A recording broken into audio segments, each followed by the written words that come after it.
important, il faut le souligner, je pense, c'est une conduite aussi adaptée à chaque pathologie. Disons que la conduite, c'est avant tout le premier soin qu'on peut apporter au patient. L'ambulancier est un professionnel de santé. Le soin, c'est prêter attention à quelqu'un. Et lorsqu'on a un patient à bord, on se doit d'adapter notre conduite en fonction du patient et éventuellement de la pathologie du patient. C'est-à-dire que si j'ai un patient qui est douloureux, qui a une fracture, qui a des douleurs chroniques, un patient qui est anxieux aussi, eh bien on va ralentir. Et une bonne conduite en ambulance, c'est d'abord une conduite lente. Des fois, il faut rouler à 15 km/h. Et c'est aussi une conduite d'anticipation. On doit toujours prévoir et anticiper ce qui peut arriver pour les autres.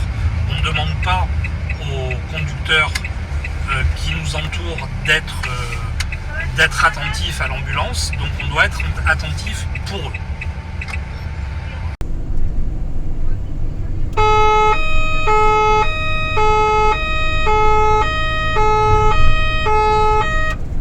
Les gyrophares et les sirènes qui s'utilisent toujours en simultané, nous les utilisons, contrairement à ce que beaucoup pensent, le moins possible. Pourquoi ? Parce que c'est d'abord anxiogène pour celui qui est au volant. Même quand on a l'habitude, le fait d'actionner les sirènes va engendrer du stress pour nous. D'abuser des sirènes, ça a comme conséquence d'habituer et d'agacer les automobilistes. Et plus on va mettre les sirènes, moins ils vont nous laisser passer.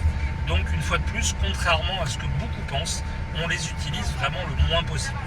Contrairement à ce que beaucoup pensent aussi, l'ambulance est un véhicule prioritaire.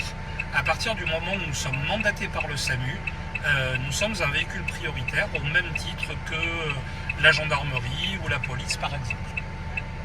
Cela dit, nous ne sommes pas perpétuellement en état d'urgence avec les gyrophares et les sirènes. Et ce que l'on aimerait, c'est un peu plus de civilité, de civisme de la part des automobilistes, à se dire qu'une ambulance, même lorsqu'elle n'a pas les gyrophares et les sirènes, eh bien c'est une chambre d'hôpital à roulettes. Dans cette chambre d'hôpital, nous avons potentiellement votre maman, votre grand-mère ou votre enfant. Donc ce serait bien d'avoir un peu plus de considération pour les ambulances sur la route, même si elles n'ont pas les gyrophares.